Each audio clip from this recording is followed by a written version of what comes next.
لقد كان لكم في رسول الله أسوة حسنة لمن كان يرجو الله واليوم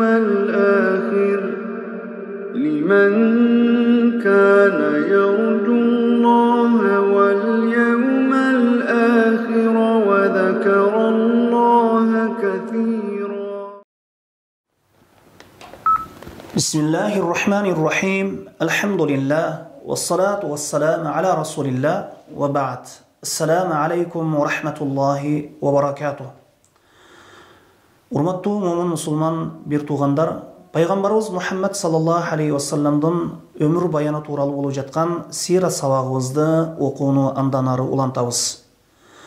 Биз өткөн сабакта пайгамбарыбыз саллаллаху алейхи вассалам ажылык мезгилинде пайгамбарлыгынын 11-ci жылында араб урууларын исламга чакыруусу жана кээ бир кадыр барктуу адамдардын исламга кирүүсү жана Ясриб шаарынан Хазраж уруусунан 6 киши пайгамбарыбыз саллаллаху алейхи вассалам менен сүйлөшүүнүн натыйжасында пайгамбарыбыз саллаллаху алейхи вассалам аларды ислам динине даават кылгандан кийин алардын исламга кирүүсү тууралуу айтып өткөнбүз. Бүгүнкү сабакта ошол Байатул Акабатил Ула, биринчи Акаба байаты уада келишими тууралуу айтабыз. Пайгамбарыбыз саллаллаху алейхи вассаламдын пайгамбарлыгынын 12-ci жылында ошол өткөн жылкы 6 киши Хазраж уруусунан болгон 6 кишинин себеби менен ошол Ясриб шаарынан 12 киши ажылык мезгилинде пайгамбарыбыз саллаллаху алейхи вассаламдын пайгамбарлыгынын 12-ci жылында Маккага ажылык кылуу үчүн келишти. Эмне ошол келген 12 кишинин 10 кишиси Хазраж уруусунан эле. Ал эми экөөсү Аус уруусунан эле. Мына ушул Хазраж уруусунан болгон 6 кишинин 5-и өткөн жылы ажылык мезгилинде пайгамбарыбыз саллаллаху алейхи вассаламдын пайгамбарлыгынын 11-ci жылында Меккеге келип ажылык кылып, исламды кабыл алып кеткен сахабалар эле Жабир ибн Абдулла ибн Риядтан башкасы.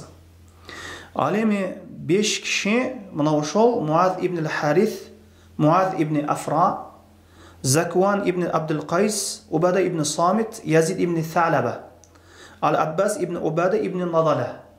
Мына ошол 5 киши эле жаңы келгендерден. Ал эми 2 киши болсо Абул Хайсам ибн Тайхан жана Уайм ибн Саид эле. Бул 2 киши Аус уруусунан эле. Мына ошентип ошол Ясриб Мадина шаарынын мурдагаты болгон. Пайгамбарыбыз саллаллаху алейхи вассалам Маккадан Мадина хижрат кылгандан кийин Ясриб шаарын Мадина шаары кылып өзгөрткөн. 12 киши ошол Ясриб шаарынан келишти. Пайгамбарыбыз саллаллаху алейхи вассалам менен жолугуу үчүн ажылыкты максат кылып, анан бул кишилер Минадагы Акабада пайгамбарыбыз саллаллаху алейхи вассалам менен жолугушуп, чогулушту мына ошол жерде. Пайгамбарыбыз саллаллаху алейхи вассалам аларга ислам таалим тарбиясын берди. Жана аларга айтты: "Мага байат бергиле, мага уада келишим бергиле. Аллахка шерик кошпойсуңар, жана уурулук кылбайсыңар, жана зына кылбайсыңар, жана балдарыңарды өлтүрбөйсүңөр, жана колуңар, бутуңар менен ар кандай жала жаап, ар кандай жалгандарды токубайсыңар, жана жакшылыкта дайыма жардамчы болосуңар, жакшылыкта тоскоол болбойсуңар.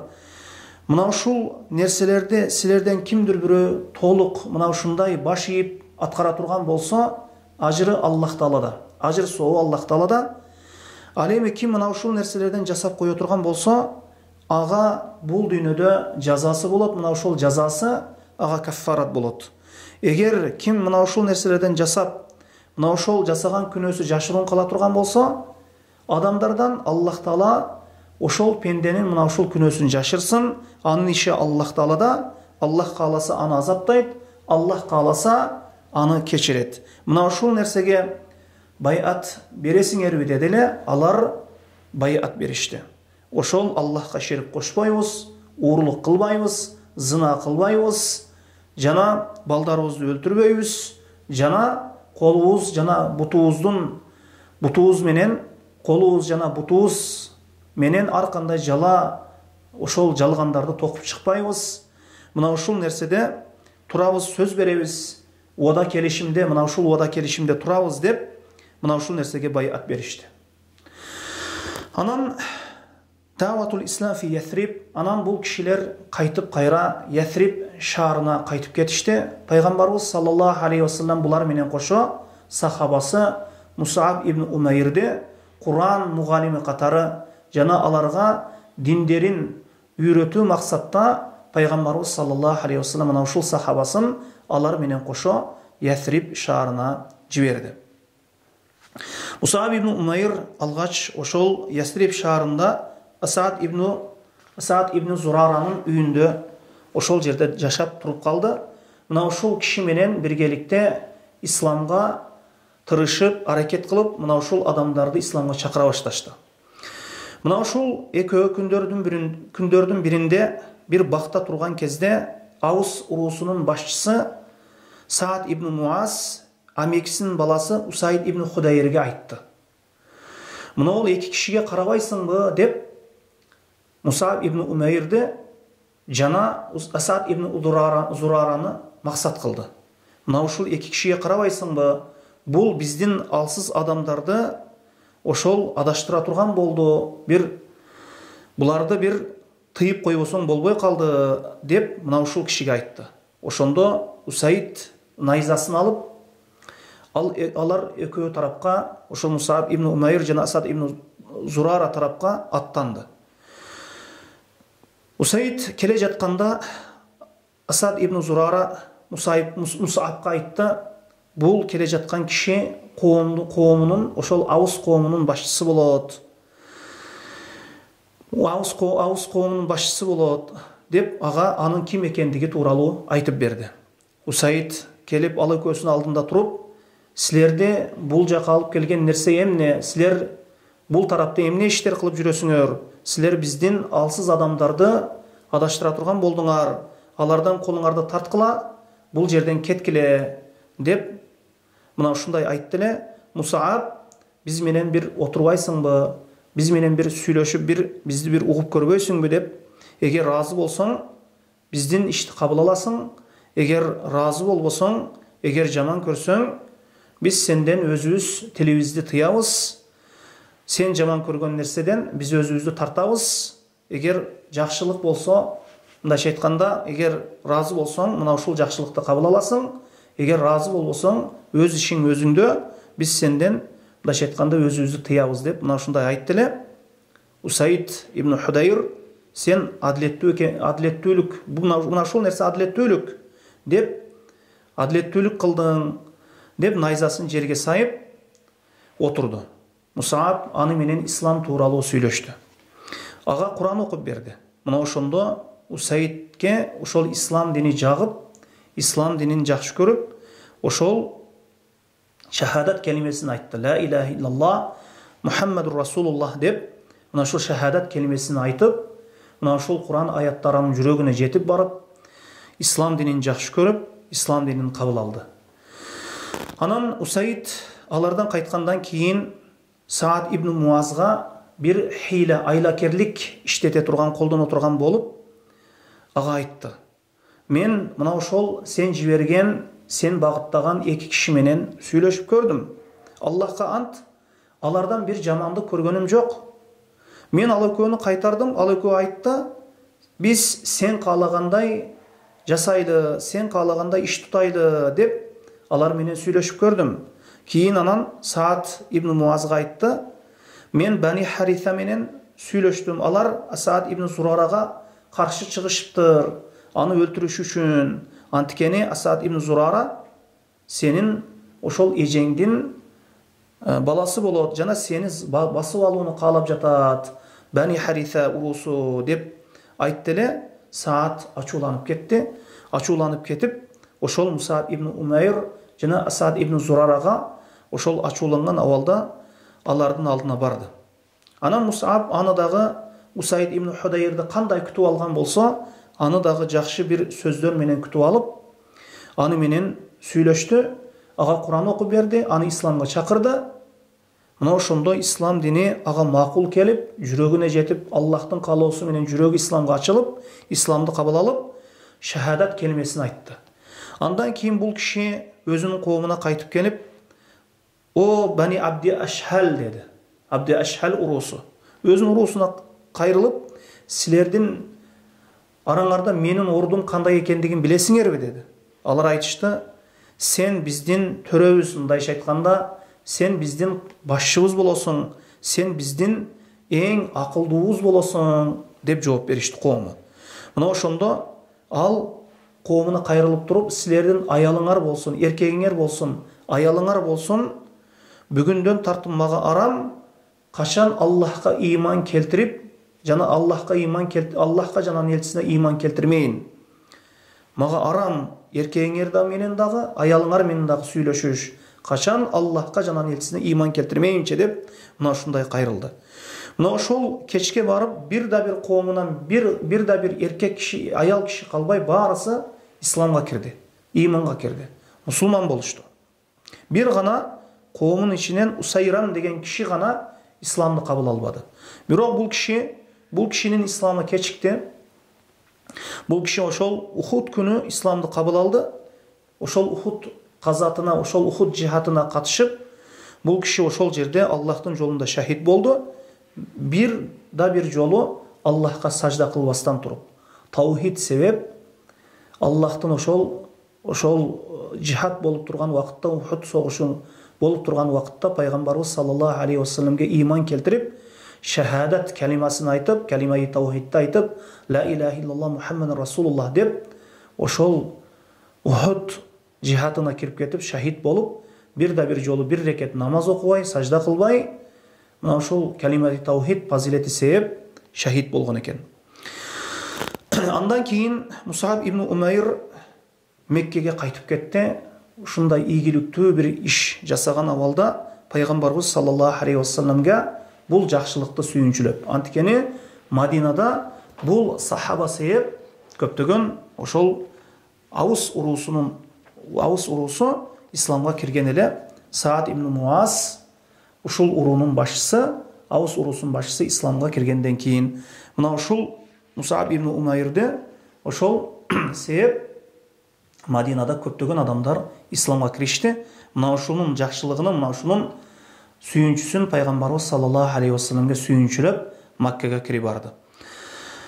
Эми кийинки жылы Байатул Акабату Thaniya, кийинки жылы экинчи акаба. Азыр биз айттык, биринчи акаба болду.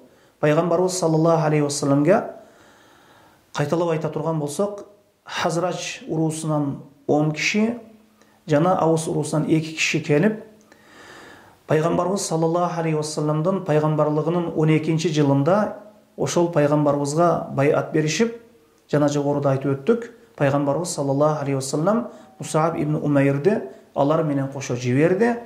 Мунун натыйжасында көптөгөн адамдар исламга кирди.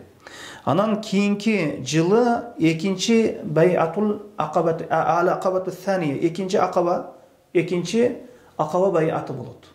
Пайгамбарыбыз саллаллаху алейхи вассаламдын пайгамбарлыгынын 13-чү жылы ажылык мезгилинде эми Ясрип шаарынан мусулмандардан турган жана мушриктерден турган ажылар Маккага кирип келишти.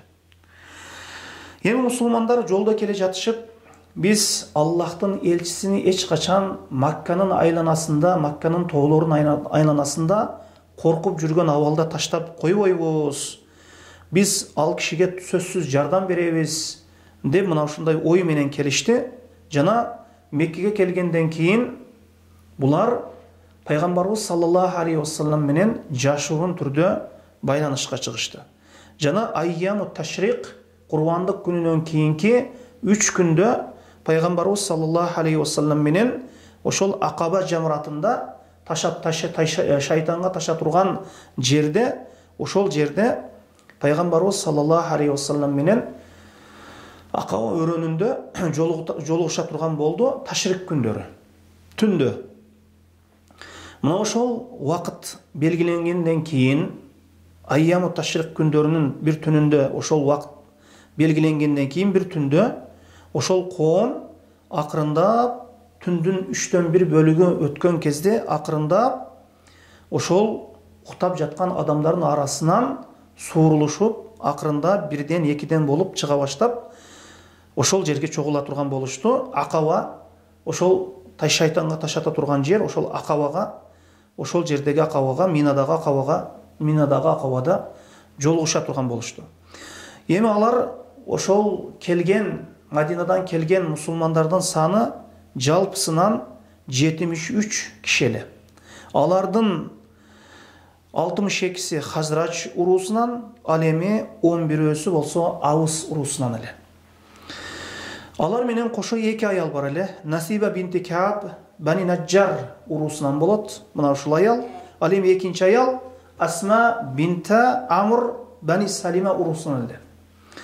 Пайгамбарыбыз саллаллаху алейхи вассалам менен кошо бул мына ушул Акабага, мына ушул экинчи Акаба байатына пайгамбарыбыз саллаллаху алейхи вассалам менен кошо амекси Аббас ибн Абдул Мутталиб биргеликте келди.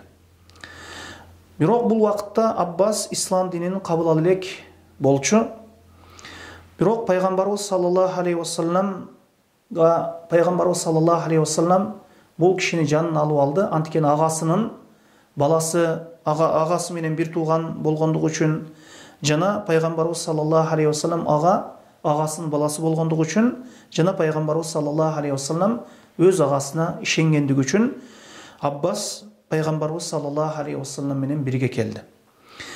Аббас биринчи болуп мына ушул чогулуп турган мусулмандарга биринчи болуп сөз баштап аларга айтты. Ошол Мадинадан келген, Ясриптен келген 73 мусулманга кайрылып айтты: Мухаммадтын биздин коомдо өзүнүн орду бар, өзүнүн иззат, урматы бар. Мына өзүнүн шаары, ага мына ушул дин жолунда, мына ушул Мухаммад чакырып турган нерседе тоскоолдук болуп жатышат. Эгер силер мына ушул Мухаммадка жардамчы болуп, мына ушул кишинин дааватына жооп берсеңер, анда силерге көп тоскоолдуктар болот. Жана силер ага каршы чыгып жаткан адамдарга каршы турууңар керек болот. Жана силер өтө бир чоң бир жоопкерчиликти мойнуңарга аласыңар. Эгер мындай кылбайсаңар, эгер мына ушул нерсе, мына ушул Мухаммадка жардам берүү деген колуңардан келбесе, анда Мухаммадты жөн коюп койгула деди. Мына ошондо алардан жооп берип, Ал-Барра ибн Ма'рур деген киши жооп берип айтты: Биз берген уадабызда турабыз, берген сөзүбүздө турабыз. Кала берсе, мына ушул дин жолунда жаныбызды бергенге, мал мүлкүбүздү бергенге даярбыз. Ошондо пайгамбарыбыз саллаллаху алейхи вассаламга айтты: О Аллахтын элчиси, сен Раббиң үчүн жана өзүң үчүн ошол жакшы көргөн нерсеңди ал деди. Пайгамбарыбыз саллаллаху алейхи вассалам аларга Куран окуп берди, жана аларды исламга чакырды, Аллахка чакырды. Жана аларды исламга кызыктырды, жана өзү жана Раббиси шарт кылган нерселерди аларга шарт кылып көрсөттү, шарттады.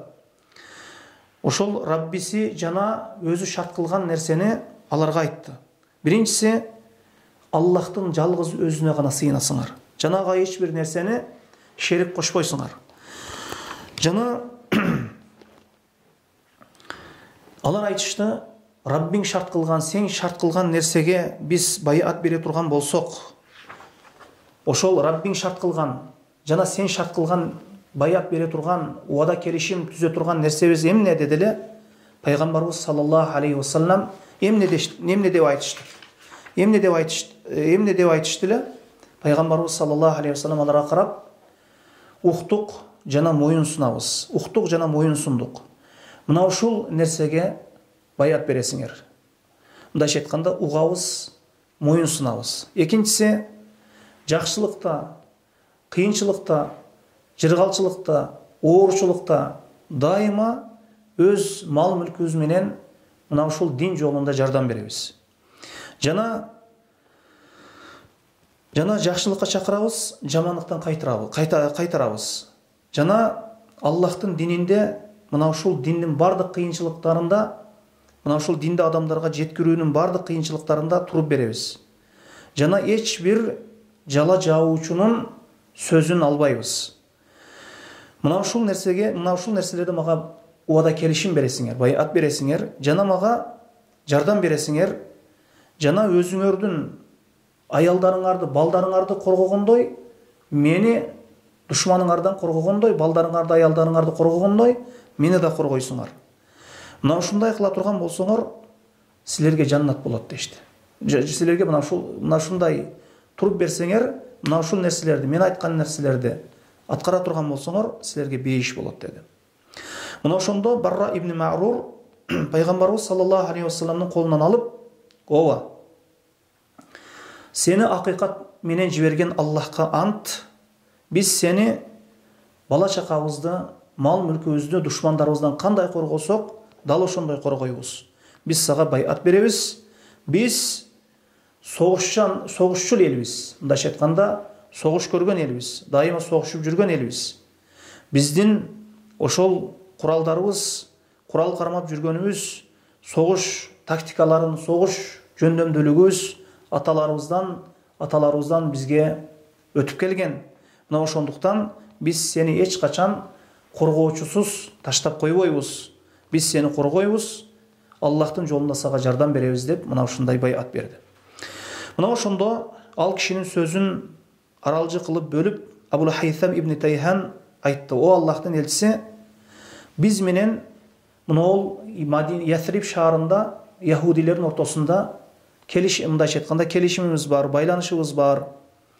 Эгер биз алар менен өз ара келишимибизди жана байланышыбызды үзө турган болсок, сен бир үстөн болуп, кээ бир нерселерде үстөн болуп, анан Аллах Таала сага жардам бергенден кийин, андан кийин бизди таштап кетип калбайсыңбы?" деди.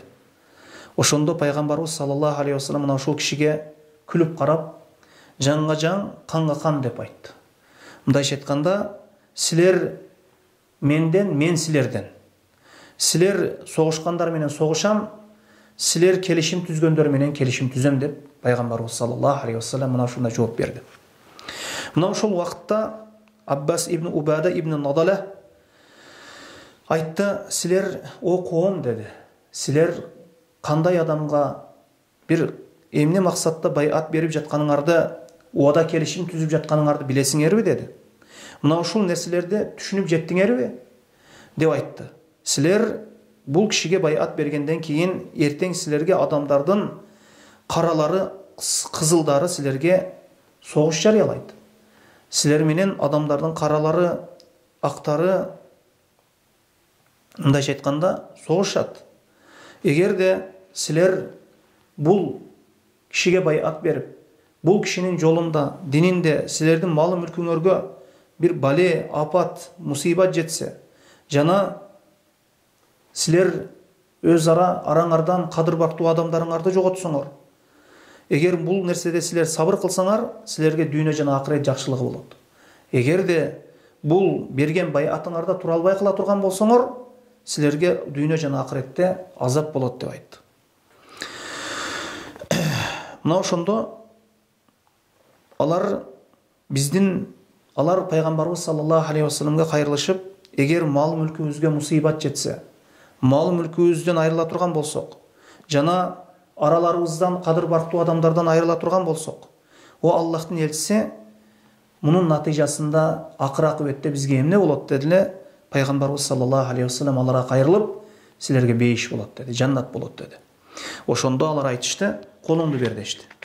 Алар баарысы колдорун берип пайгамбарыбыз саллаллаху алейхи вассаламга байат беришти. Мына ошондо Асад ибн Зурара: "О ахли Ясриб, шашпагыла" деди. "Биз бир төөнүн, бир бооруну берип жатканыбыз жок. Биз жакшы билишибиз керек. Бул киши Аллахтын элчиси.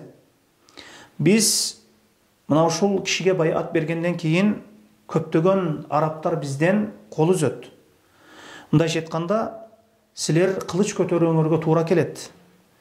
Эгер мына ушул нерсеге сабыр кылсаңар, силерге Аллахтын ажыры болот. Эгер бул нерседе коркуп артка кайта турган болсоңор, анда Аллахтын алдында үзүр болот. Муну азыртандап баштап токтоткула. Байат берүүдөн алдын ойлонгула. Деп мына ушундай айтты эле. Ошондо Асад колуңду ал дешти. Аллахка ант, биз берген байатыбыздан кайтпайбыз деп, алар биз берген сөзүбүздө турабыз. Бул нерседе Аллахтан ажыр соон үмүт кылабыз деп бир кишиден болуп келип пайгамбарыбыз саллаллаху алейхи вассаламге байат беришти. Эми риваяттар боюнча эң алгачкы болуп байат берген Асад ибн Зурара деп айтылат. Кебир риваяттарга көрө Абул Хайсам ибн Тайхан деп айтылат. Кебир риваяттарга көрө Ал-Барра ибн Марур деп айтылат. Пайгамбарыбыз саллаллаху алейхи вассаламга эң алгач болуп колун сунуп байат берген. Ал эми аялдар эки аял келген, эки аял болсо колун берип байат берген эмес. Пайгамбарыбыз саллаллаху алейхи вассаламга алар мындайча айтканда колун бербей туруп эле мындайча айтканда байат беришкен. Эми исна ашара нақибан пайгамбарыбыз саллаллаху алейхи вассалам бул байат түгөгөндөн кийин мына ошолордун арасынан 12 кишини пайгамбарыбыз саллаллаху алейхи вассалам нақиб катары, мындайча айтканда жоопкер катары, башчы катары алардын арасынан мына ушул ишке дин ишинде жоопкер катары, жардамчы катары 12 кишини тандап алды. Алардын 9-у Хазрач урусунан болду. Ал эми 3-өсү болсо Аус урусунан болду. Алар Саад ибн Убады ибн Дулейм, Саад ибн Зурара ибн Адас, Саад ибн Раби ибн Амр, Абдулла ибн Раваха ибн Тhalaba, Рафи ибн Малик ибн Ажлан, Al-Barra ibn Ma'rur ibn Sakhr, Abdullah ibn Amr ibn Haram, Ubadi ibn Sami ibn Qays, Al-Munzir ibn Amr ibn Khunais. Alimi Austan bolsa Usayd ibn Khudayr ibn Simak, Sa'ad ibn Haytham ibn Al-Harith, Rufa' ibn Abd al-Munzir ibn Zubayr. Kebir rivayatlerde Abu Haytham ibn Tayhan eкен. Мына ушул 12 киши мына ушул Мадинадагы дават ишине Пайгамбарыбыз саллаллаху алейхи вассалам буйруган тапшырмаларга жоопкер болушту. Пайгамбарыбыз саллаллаху алейхи вассалам мына ушул Пайгамбарыбыз саллаллаху алейхи вассаламдан сүйлөшкөндөн кийин Пайгамбарыбыз саллаллаху алейхи вассаламдын жоопкер адамдары болду. Пайгамбарыбыз саллаллаху алейхи вассалам буларды башчы катары тандап алды. Ислам даватында, ислам ишинде мына ушулар Мадинада жоопкер болушту ислам иштерине. Анан мына ушул Пайгамбарыбыз саллаллаху алейхи вассаламга байат түгөгөндөн кийин Пайгамбарыбыз саллаллаху алейхи вассалам мына ушул 12 кишиге кайрылып, силер ошол Иса ибн Мариямдын нақибтерине, хаварииндерине, ошол жардамчыларына окшошсуңар деп мына ушул коомдун кепилдигин алдыңар деп айтышты. Силер коомдун кепилдигин алдыңар дедилер. Алар ооба деп Пайгамбарыбыз саллаллаху алейхи вассаламга макулдук беришти. Мына ушинтип экинчи Акаба байаты бүттү. Бул Акабату Сания, Акаба байатынын экинчи байаты. Ошо Акаба Сания экинчи байат. Бул ислам тарыхында жана Пайгамбарыбыз саллаллаху алейхи вассаламдын сирасында өзгөчө орунда ээлейт. Анткени мына ушул биринчи жана экинчи Акаба байаты себеп ислам айлана чөйрөдөгү ошол арабтарга тарала баштады. Исламдын даңкы чыга баштады. Мына ушул нерсе ислам тарыхында өзгөчө бир маанилүү бир орунду ээлейт.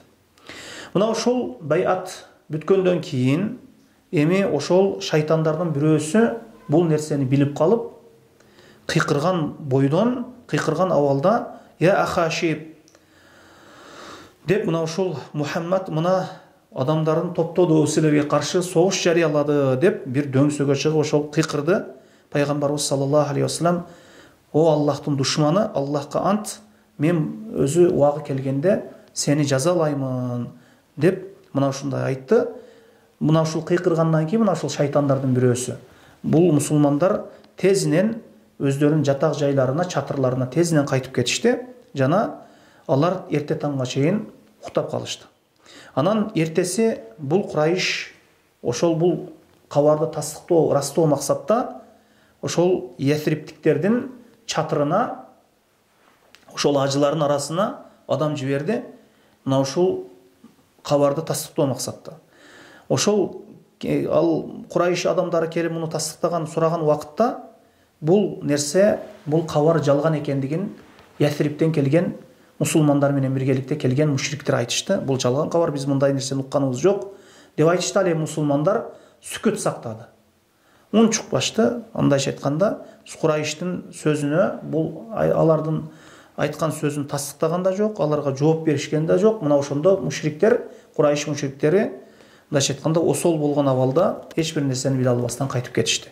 Бирок акыры Курайш бул кабардын туура экендигин пайгамбарыбыз саллаллаху алейхи вассалам Минада, ошол Акабада, Минадагы Акабада ошол чогулуп, ошол жерде чогулуш өткөрүп, Ясриптен келген мусулмандардан байат алгандыгы тууралуу кабар сахих болуп, туура болуп чыккандыгын Курайш баары бир тастыктап, ырастап билип алды. Мына ошондо алар атчандарды топтоп, Ахли Ясриптен келген ажылардын артынан, мусулмандардын артынан атчандарды жиберди. Мына ошондо Саад ибн Убада жана Мунзир ибн Амрды инде Азахир деген жерде тутуп алышты. Ошондо Мунзир качып кетип калды. Ал эми Саадты болсо кармап келишти. Чачын алган абалда атка сүйрөп, ошол чынжырлар менен байлашып, ошол Маккага алып киришти. Ошондо Мутаим ибн Ади менен Харис ибн Харб деген эки киши, бул кишини Саад ошол Мадинада булардын кервендерине кепилдик бергендиги үчүн, анткени Курайштын кервени Мадина аркылуу Шамга өтөт эле. Мына ошондуктан бул эки киши, Мутаим ибн Ади менен Харис ибн Харб, Саадты куткарып калышты. Мына ошол кезде муну ансарлар Маккага карай кол чогулта башташты. Маккага кол салуу максатта, Курайшке кол салуу максатта. Бирок Саад кайтып баргандан кийин, ошол эсен аман кайтып баргандан кийин алар бул пикиринен кайтып кетишти. Эми мына ошол Байатул Акаба бүткөндөн кийин эми Аллах Тааланын буйругу менен мусулмандар, пайгамбарыбыз саллаллаху алейхи вассалам жана мусулмандар Мадина шаарына, Ясрипке, ошол Мадинага хижрат кылуусу тууралуу эми кийинки сабагыбызда айтабыз. Мына ушул жерге чейин. Аллаху алам, саллаллаху аля Мухаммадин ва алейхи ва сахбихи ва саллам. Субханакаллахумма ва бихамдика, ашхаду ан ла илаха илля ант, ва астагфирука ва атубу илейк.